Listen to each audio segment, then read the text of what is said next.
मैले भने खबरदार टोलेर सोचेर चलाउला है केटा हो, किनभने यो देशको प्रधान न्यायाधीश हो। हिजो चलाउनु पर्ने बेला चाहिँ जुत्ता बोकेर हिँडिस्, अब अहिले पुलिस लगाउने बेला चाहिँ जुत्ताले हान्छु भन्छ, यो मिल्दैन। धर्मको विपरीत हुन्छ यो। 8 महिनालाई खान्देऊ, त्यसपछि तिमीहरू आफ्नो सन्धि बनाए पनि बनाऊ, जहीँ बनाए पनि बनाऊ, किन अर्को त हुँदै हुँदैन। 3 वर्ष अगाडि चोलेन्द्र शमशेर गलत न्यायाधीश हुन्छन्, यो गलत भएको छ भनेको थिएँ, तर प्रधान न्यायाधीश भइसकेपछि सिद्धियो नि कुरा। अब फर्केर चोलेन्द्र गलत भन्नुको के अर्थ हुन्छ? प्रतिष्ठापूर्ण तरिकाले उहाँलाई बहिर्गमनको व्यवस्था नगर्ने हो भने सर्वोच्च अदालत विवादित बन्छ, भोलिका न्यायाधीशहरूको पनि चर्को आलोचना हुन्छ र त्यो त्रिभुवन विश्वविद्यालय जस्तो, नेपाल प्रहरी जस्तो हुन्छ। प्रहरी महानिरीक्षक बाहिर जानु भएको छ, निमित्तमा उहाँले सेकेन्ड म्यानलाई दिनुपर्ने थर्डलाई दिनुभयो। यसमा हामीहरू हिम्मत गर्ने हो त, लड्ने हो त यसको विरुद्धमा छ याउ नेपालीमा। यो मैले त देखाएको छैन। माओवादी लडे जस्तो लड्ने हो भने केही हुँदैन। माओवादी कति लड्यो त? के भयो त? 17,000 मान्छे मरे मात्रै, के भयो त? सूर्यबहादुर थापाहरू सबभन्दा ठुलो गणतन्त्रवादी हुन पुगे। मान्छे अहिले हामीतिर पो हेर्छन् त गाँठे, हामीले के खाएको छ र हामीतिर हेर्ने? धनकुटामा बाँदर चराउनेहरू 5 चोटि प्रधानमन्त्री हुने, मन्त्री त 17 चोटि पनि हुने। आजको व्यवस्था र आजको नेतृत्वले हामीलाई परिणाम दिएको भए मानिसहरू किन 47 सालको संविधान भन्थे, किन हिन्दू अधिराज्य भन्थे, किन राजा भन्थे, केही पनि भन्ने थिएनन् नि। हामी कहाँ आजको स्थिति किन आएको यो नबुझिकन केही पनि बुझ्दैन। गठबन्धनको पनि अर्थ हुँदैन, ती काटाकाट हुन्छ। मञ्चमा हल्ला गर्नु हुँदैन भन्ने त थाहा छैन, के गठबन्धन गर्छ? राजालाई भेटेको 1 वर्ष मलाई दरबारिया भनेर नखेटे, त्यो कुराबाट मुक्त हुन पनि मलाई अर्को 1 वर्ष लाग्यो। यो देश हामीले बनाएको होइन, राजाहरूले बनाएको हो। राजाले कति मुस्किलबाट यो देश बनाएको थियो। पृथ्वीनारायण शाह जम्मा 52 वर्ष बाँचेका, 52 मा 32 वर्ष त उनी मैदानमै थिए। राजालाई त नेपाली जनताले हटाउन चाहेको होइन, 12 बुँदेमा पनि त्यो कुरा थिएन। कसरी भयो त राजा? राजा ज्ञानेन्द्रले सबभन्दा दुःख दिएको मान्छे माधव कुमार नेपाल नै हो। किन माधव कुमार नेपालले जनमतबाट मात्रै राजतन्त्र फाल्नुपर्छ भन्नुभयो होला त? 30 वर्षसम्म राजाको नाममा हन्डी खानेहरू, पटक पटक मन्त्री हुनेहरू, अझ प्रधानमन्त्री पनि अरे, त्यस्ताहरूको शिर दिएर यसो गरेको हुनाले नेपालबाट राजतन्त्र गएको र राजतन्त्रको अवस्था यो भएको। यो राजाको नाममा पटक पटक मन्त्री प्रधानमन्त्री हुनेहरूलाई जय जयकार गराएको भरमा राज संस्था चलाउन खोजेको हुनाले नेपाली राज संस्थाको यो नीति भएको।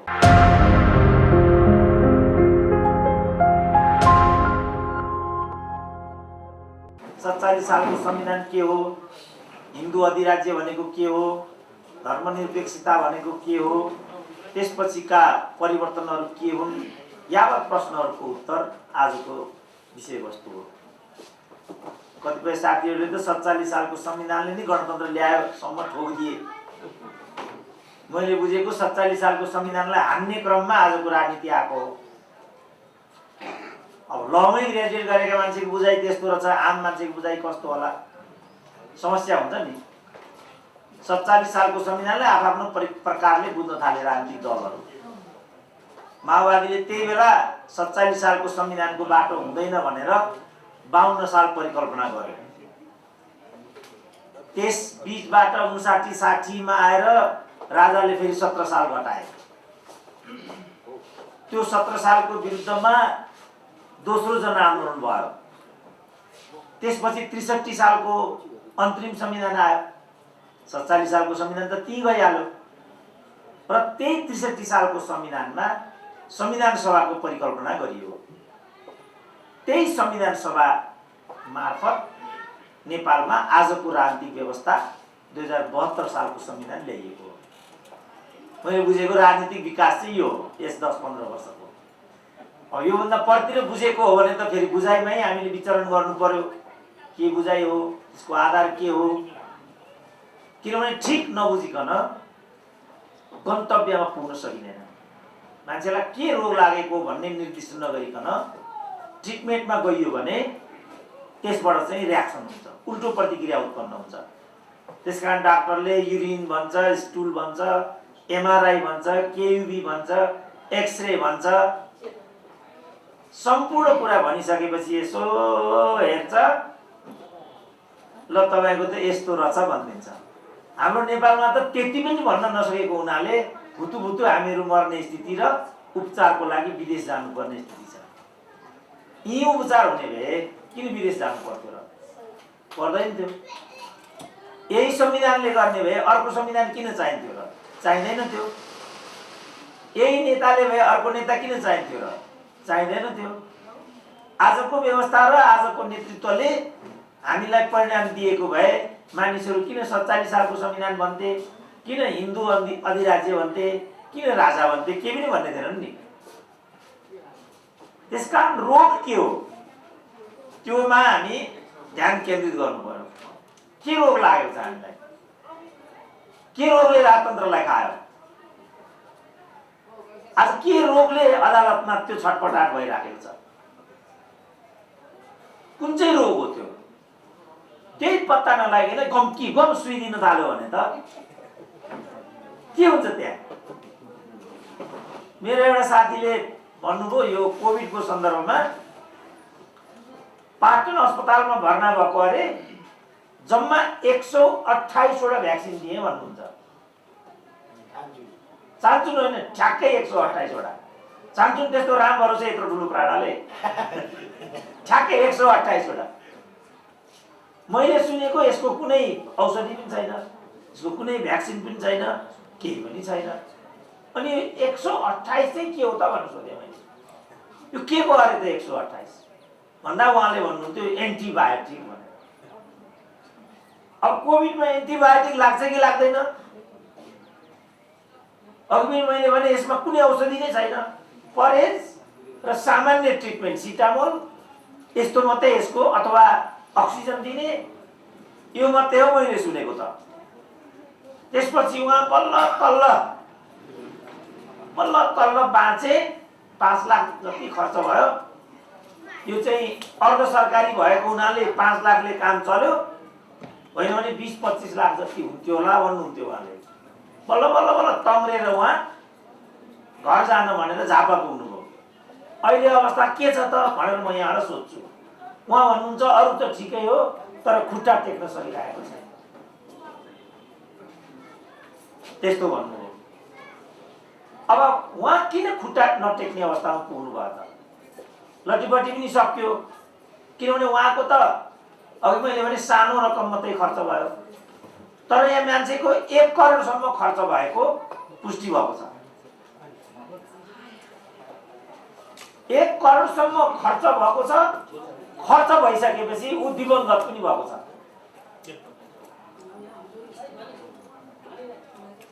यस्तो भएको छ।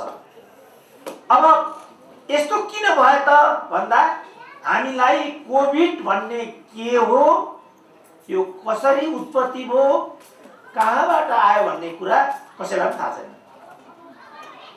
चाइनाको वुहानबाट यो उत्पन्न भयो भन्ने चाहिँ छ। यो मान्छेले बनाएको हो कि प्रकृति प्रदत्त भन्नेमा डिबेट छ। चाइनाले चाहिँ जादु जस्तो वुहान भन्दा बाहिर जानै दिएन। तर सबभन्दा विकसित मुलुक अमेरिकामा 7,20,000 भन्दा बढी मानिसहरू हताहत भए। यही नै कोभिडको सबभन्दा ठुलो हताहतीको संख्या हो। अब यस्तो किन भएको? यो नबुझ्दासम्म बाँकी केही पनि कुरा बुझिँदैन। अब राजनीतिमा हो, हामी कहाँ आजको स्थिति किन आएको यो नबुझिकन केही पनि बुझिँदैन। गठबन्धनको पनि अर्थ हुँदैन, त्यही काटाकाट हुन्छ। मञ्चमा हल्ला गर्नु हुँदैन भन्ने त थाहा छैन, के गठबन्धन गर्छन् यस्ताले भन्यो भने रिसायो त। त्यस्तो छ। अब कसरी गठबन्धन हुन्छ त? अनुशासन चाहिन्छ, समयमा आउनुपर्छ, निर्दिष्ट समयमा बोल्नुपर्छ, त्यो नै थाहा छैन हामीलाई। अनि कसरी हामी केही कुरा गर्न सक्छौँ त भनेको नि। राजाले कति मुस्किलबाट यो देश बनाएको थियो। पृथ्वीनारायण शाह जम्मा 52 वर्ष बाँचेका। 52 मा 32 वर्ष त उनी मैदानमै थिए। दोस्रो किर्तिपुरको युद्ध, पहिलो किर्तिपुरको युद्धमा एउटाले प्रधानमन्त्री मरिसक्यो कालु पाण्डे लड्दै, एउटाले आएर पृथ्वीनारायण शाहलाई हान्न आँटेको। स्थानीय एउटाले जनताले के भन्थ्यो भनेदेखि राजालाई त राजाले पो हान्ने हो त, राजालाई रैतीले हान्नुहुन्छ भनेपछि त्यो मान्छे अलमल्यो हान्न आँटेको, बाबु कि क्या हो भन्ने भयो। त्यो बेलासम्ममा गोर्खाली सेनाले पृथ्वीनारायण शाहलाई त्यहाँबाट भगाइसकेको हुनाले बाल पृथ्वीनारायण शाह बचे। त्यो भएको हुनाले यो देश बन्यो। अब अहिले यो देशको कुरा गर्यो भने मान्छे ठट्टा जस्तो सम्झिन्छन्, हाँस्छन्। बडा मुस्किलले बनाएको देश हो नि त यो। त्यसपछि पनि अनेक कठिनतम सङ्घर्षहरू भए, युद्धहरू भए र आजको देशको प्रारूप बन्यो। तर त्यो बेला हाम्रो आर्थिक सामाजिक अवस्था जस्तो हो मूलभूत रूपमा अहिले पनि हाम्रो आर्थिक सामाजिक अवस्था त्यही छ। म भर्खर हुम्ला पुगेर आएँ। हुम्ला जुम्लाको जनता अहिले पनि पृथ्वीनारायण शाहको पालाम जस्तो हो त्यस्तै छ। जनयुद्ध त भयो नि रोल्पामा भएन। बन्दुक चलाउन सिकाइयो, गोला बारुद बनाउन सिकाइयो, तर जाजरकोटमा हैजा भयो। नुन र चिनी पानी कसरी खाने भन्ने कुरा, त्यो कसरी बनाउने भन्ने कुरा जाजरकोटको जनतालाई थाहा नभएर ठुलो हताहती भयो त्यहाँ। अहिले अमेरिकामा पनि इभन ठुलो हताहतीको संख्या किन भइरहेको छ भने मानिसहरू भ्याक्सिन लाउन मानिराखेका छन्। अहिले पनि त्यसकारण यो वास्तविकतालाई नबुझिकन कुनै उपचार हुन सक्दैन। केही गरेर पनि केही हुँदैन। अब राजा कसरी गयो, अब त्यहाँ हामी अलिकति आउँ। राजालाई त नेपाली जनताले हटाउन चाहेको होइन, 12 बुँदेमा पनि त्यो कुरा थिएन। कसरी गयो त राजा? मैले सुनेको आज कार्यक्रममा दिपक गेवाली पनि आउनुहुन्छ अरे भनेर। दिपक गेवाली राजाको मन्त्री हुनुहुन्थ्यो क्या होइन? र उहाँलाई नै म सोधौँला भन्दै थिएँ भनेर आएको म आज। नत्र उहाँका धेरै कार्यक्रम भए, प्राय म आएको छैन। किन त्यो राजनीतिक कार्यक्रम हुन्छ, राजनीतिक कार्यक्रममा हामीहरू बिटुलिन चाहँदैनौँ। किन उल्टो पाल्टो पारिदिन्छ।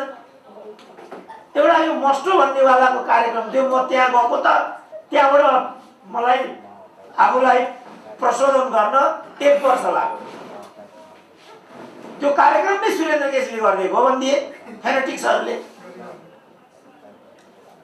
अब यहाँ पनि म आएँ, यो कार्यक्रम नै सुरेन्द्र केसीले गरिदिएको भन्छन्, फेरि अर्को 2 वर्ष लाग्छ मलाई यसबाट प्रष्ट हुन। त्यसकारण राजनीतिक कार्यक्रममा हाम्रो चित्त उति खुल्दैन। राजनीतिक बाटोबाट जान्छ, बौद्धिक बाटोबाट जान्छ र जानुपर्छ। मिडियाले मिडियाको जस्तो काम गर्नुपर्छ, भाइरल बनाएर व्यवस्था बाँध्ने होइन। त्यस्तो गर्यो भने मिडियाको पनि अवसान हुन्छ। जसरी हामीलाई सङ्कट परेको छ त्यो काम हामी कसैले गर्नु हुँदैन, तर त्यो यहाँ भइरहेको हुन्छ।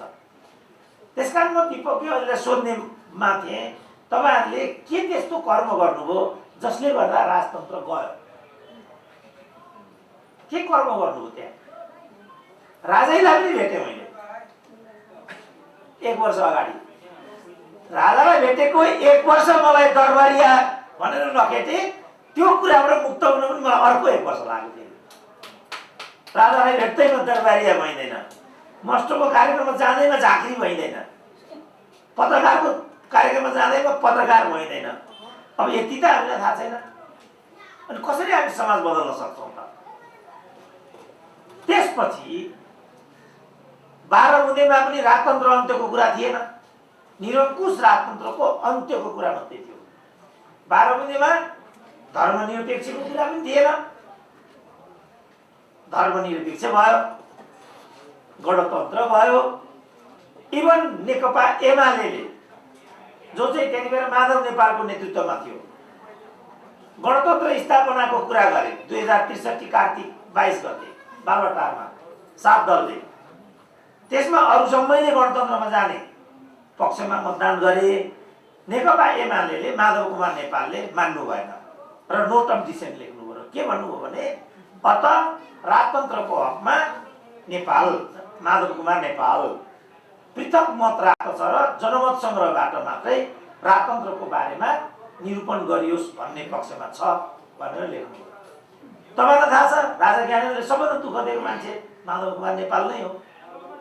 किन माधव कुमार नेपालले जनमतबाट मात्रै राजतन्त्र फाल्नुपर्छ भन्नुभयो होला त?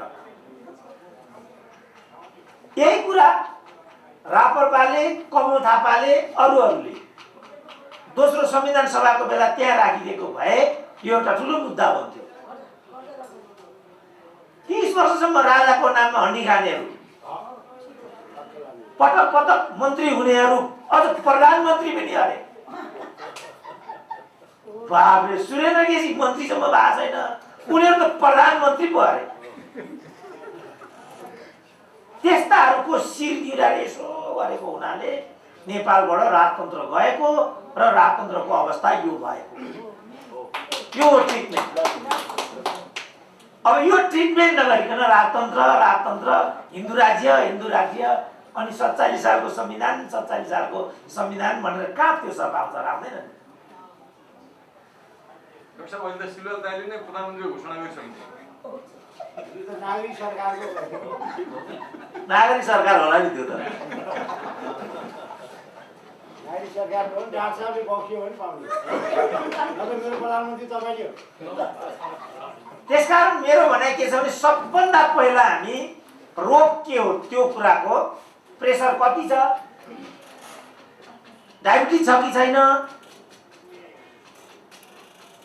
प्याङ्क्रियास कस्तो छ, ठुलो आन्द्रा, पोसे आन्द्रा, पाकेघर,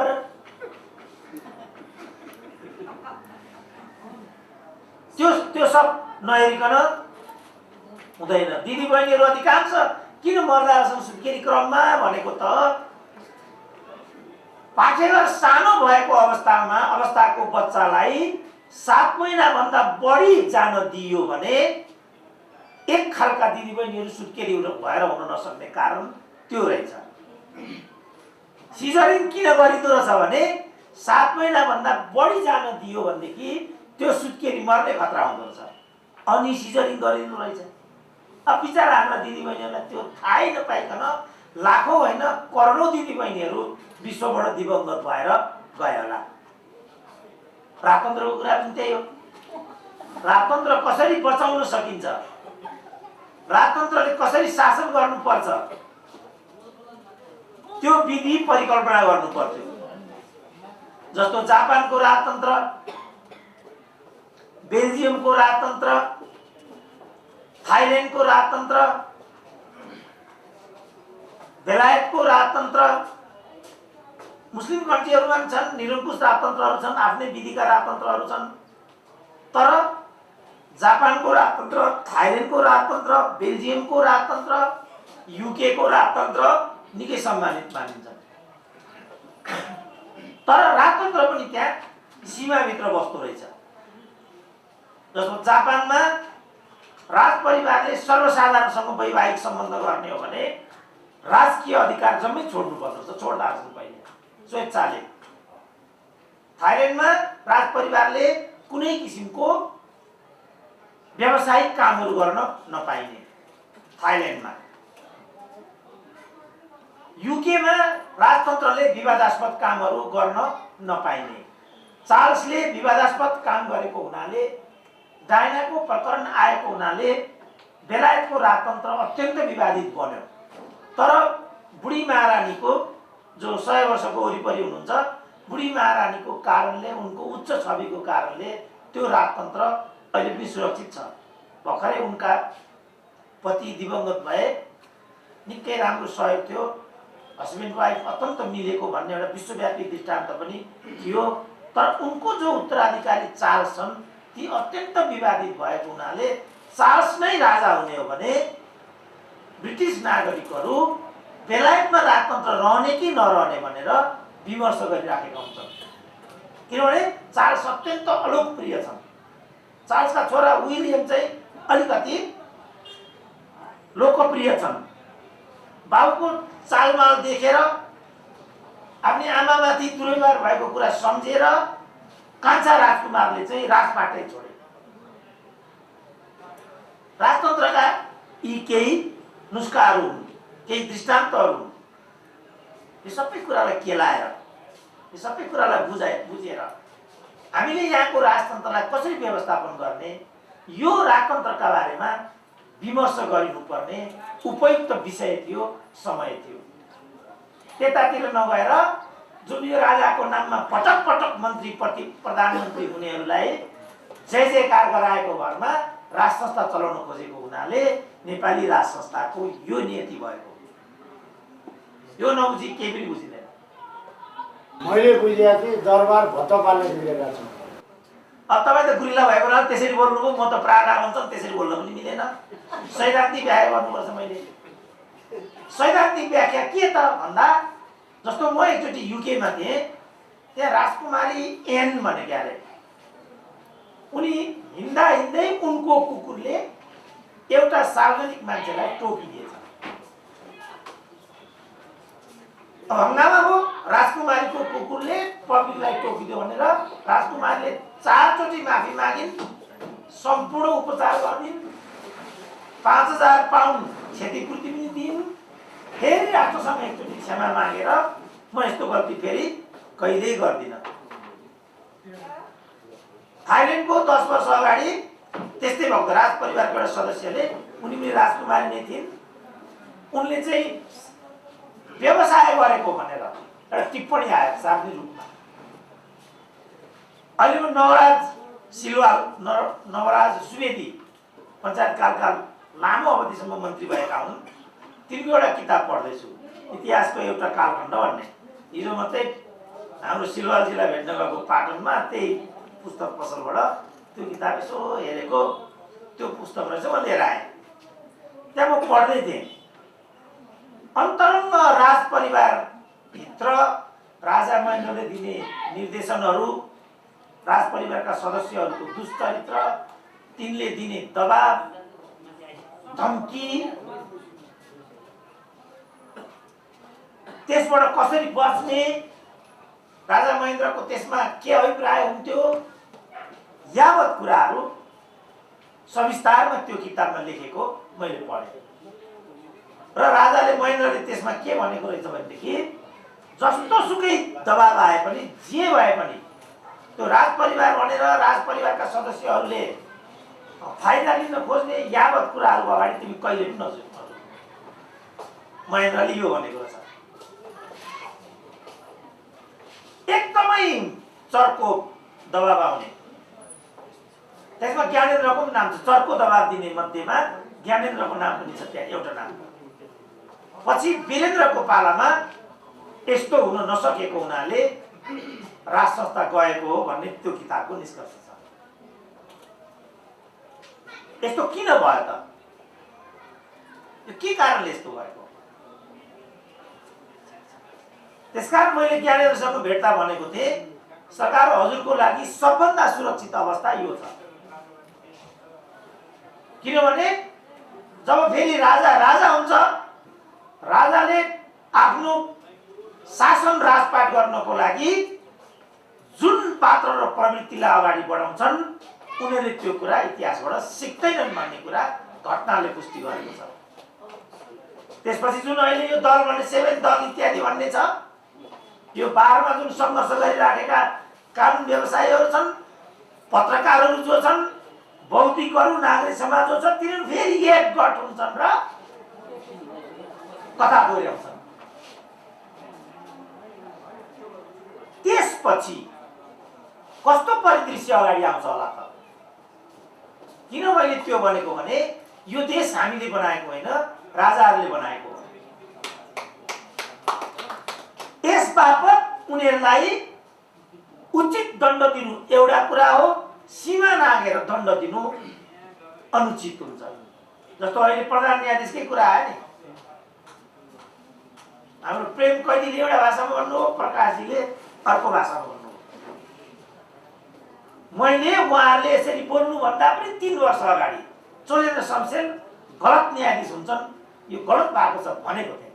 तर प्रधान न्यायाधीश भइसकेपछि सिद्धियो नि कुरा।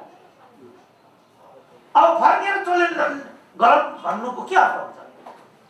अब त विधिको शासन भनेको त्यही हो। प्रतिष्ठापूर्ण तरिकाले उहाँलाई बहिर्गमनको व्यवस्था नगर्ने हो भने सर्वोच्च अदालत विवादित बन्छ, भोलिका न्यायाधीशहरूको पनि चर्को आलोचना हुन्छ र त्यो त्रिभुवन विश्वविद्यालय जस्तो हुन्छ, नेपाल प्रहरी जस्तो हुन्छ।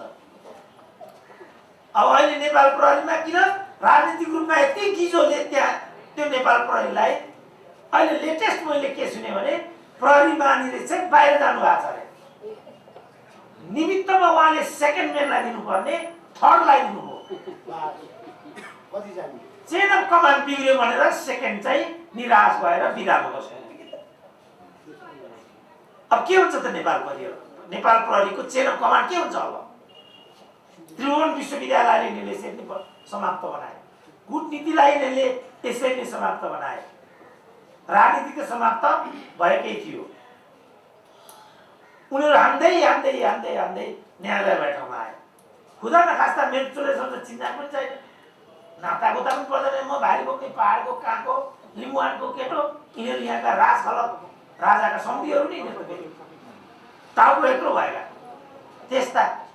मैले भने खबरदार चोरेर सम्झेर चलाउला है केटा हो, किनभने यो देशको प्रधान न्यायाधीश हो। हिजो चलाउनु पर्ने बेला चाहिँ जुत्ता बोकेर हिँडिस्, अब अहिले पुलिस लगाउने बेला चाहिँ जुत्ताले हान्छु भन्छ, यो मिल्दैन। धर्मको विपरीत हुन्छ यो।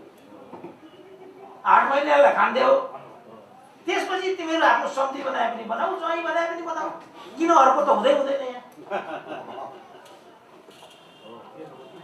त यो जो परिपाटी हामीले निर्माण गरेका छौँ, त्यसपछि आजको स्थिति आएको छ। यसमा हामीहरू हिम्मत गर्ने त लड्ने त यसको विरुद्धमा छ याउ नेपालीमा। यो मैले त दिएको छैन, छ के लड्ने नै हो। अब नेपाली नै हो नि लड्ने छ, हामी लड्ने होइन। लडेको भनेको त फेरि परिणाम हुने गरी लड्नु पर्यो। लडेको भनेको हार्ने गरी लडेर अगाडि दुईवटा खुर्सा लड्नु केही अर्थ हुँदैन।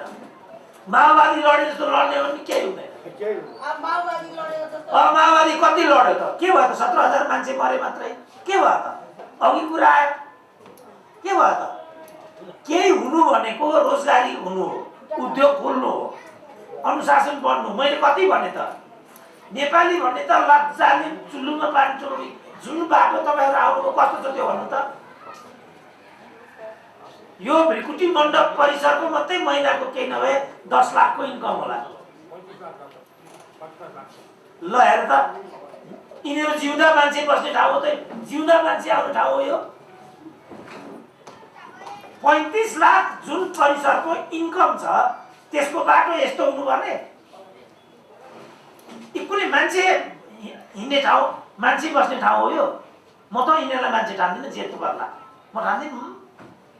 त्यस कारण मैले अघिल्लोचोटि भनेको थिएँ, पैसा छैन भने 7 लाख रुपियाँ म गोजीबाट दिन्छु, तर यो पिस बनाऊ न केटा हो। अन्तर्राष्ट्रिय पाहुना आउलान्, जोली कमरेड आउलान्, सीताराम येचुरी, हाम्रो त केही इज्जत छैन मैले भने, तर कमरेड येचुरीको त ठुलो इज्जत छ नि त। त्यस्ता आउने न, यो यति भने होइन, न कसैलाई छुन्छ न कसै मतलबै छैन, सब थाहा छ, जनजनलाई थाहा भइसक्यो। यस्तो किन त भन्ने प्रश्न हो। यस्तो किन भएको? यो दिन आउनमा राजतन्त्र स्वयंको जिम्मेवारी कति थियो? कमल थापाहरू यसको लागि कति जिम्मेवार हो? सूर्यबहादुर थापाहरू सबभन्दा ठुलो गणतन्त्रवादी हुन पुगे। मान्छे अहिले हामीतिर पो हेर्छन् त गाँठे, हामीले के खाएको छ र हामीतिर हेर्ने? हामी त पसिना बगाएको छ, पेट पालेको त्यति न हो।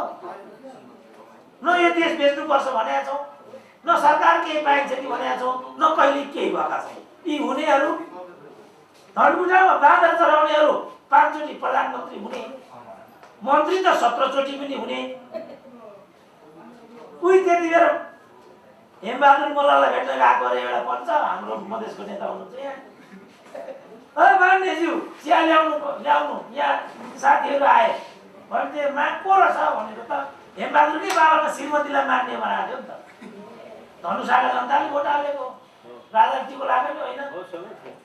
सँगै हुन्थ्यो, ओरिजिनल कार्यकर्ता भएन।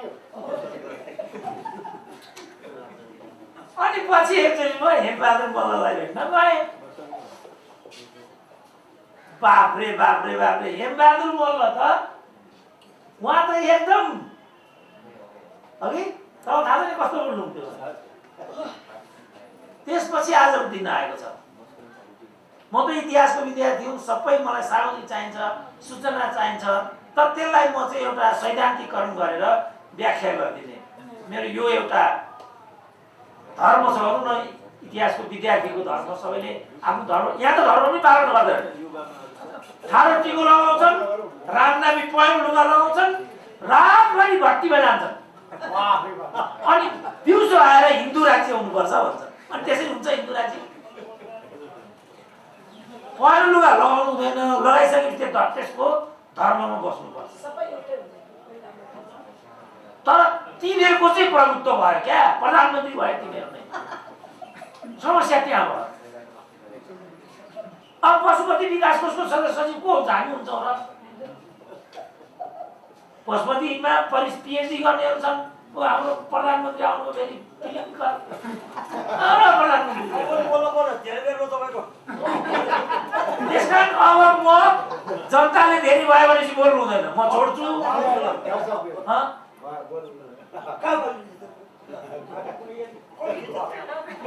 त्यो भएको हुनाले सम्पूर्ण कुरालाई हामी हेरौँ। किन यस्तो भएको छ, किन सफलता भयो, किन असफलता भयो। असफलताको कथा दोहोऱ्याइयो भने फेरि भोलि के हुन्छ होला, अझ नराम्रो नीति त बिहोर्नु पर्ने होइन।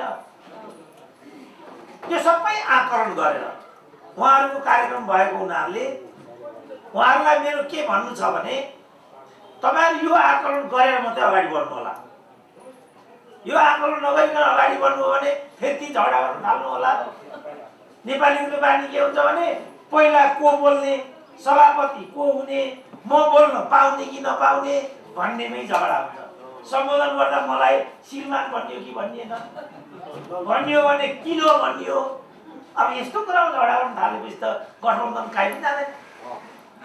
त्यही भएर शेरबहादुरलाई सरकार विस्तार गर्न 88 दिन लागेको भएको त्यही हो नि।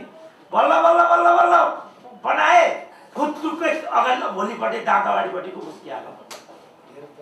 अब यो खालको सरकार विस्तार, यो खालको गठबन्धन, यो खालको क्रान्ति, यो खालको आन्दोलन अर्को एउटा क्षय हुने कुरा मात्रै हुन्छ। त्यसकारण कम क्षय कसरी हुन सक्छ, विषयलाई कसरी परिणाममा पुर्याउन सकिन्छ, त्यसमा बढीभन्दा बढी जनतालाई कसरी जोड्न सकिन्छ, आजभोलिका युवाहरूलाई त्यसमा कसरी आबद्ध बनाउन सकिन्छ, कसरी उनीहरू त्यसमा आबद्धता जनाउन चाहन्छन्। किन जे परिवर्तन अहिले आइरहेछ त्यो त्यसै आएको त होइन। कोही जेल गएका छन्, कोही नेल गएका छन्, कति परिवारमा 5 जना मरेका छन् बिचरा। मधेसी आन्दोलनमा यो भएको छ, माओवादी आन्दोलनमा यो भएको छ, पत्रकारहरू कति गएका छन्, जिउँदै गाडिएका छन्। तब न पत्रकारहरूले आजको सुविधा भोग गरेका छन्, त्यसै त आएको छैन यो। त्यसकारण यो पनि त्यसै प्राप्त हुने मार्ग होइन। तपाईहरुको मार्ग एकदम कठिन छ। यो कठिन मार्गमा तपाईहरुलाई सफलता त मिलोस्, मेरो शुभकामना छ। तर निराश हुने गरी चाहिँ अगाडि नबढ्नु होला। तपाईहरुलाई सफलता मिलोस्। मौका दिनुभयो, यति बोल्न पाए। धन्यवाद ज्ञापन गर्न चाहन्छु र विश्राम लिन्छु।